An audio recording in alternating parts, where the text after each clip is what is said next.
Hello everyone, हम बात करेंगे आज इमरजेंसी के बारे में कि भारत में कितनी तरह की इमरजेंसी है और कब कब लगती है।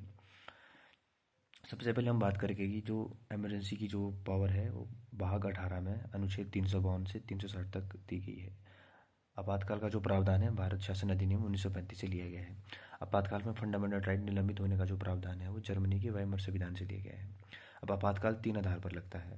पहला है राष्ट्रीय आपातकाल आर्टिकल 352, दूसरा है राज्य आपातकाल जिसे राष्ट्रपति शासन भी कहा जाता है 356, तीसरा है वित्तीय आपातकाल। पहला राष्ट्रीय आपातकाल जो 352 आर्टिकल के अंतर्गत लगता है उसमें राष्ट्रपति इसकी घोषणा करता है मंत्री परिषद के लिखित परामर्श पर।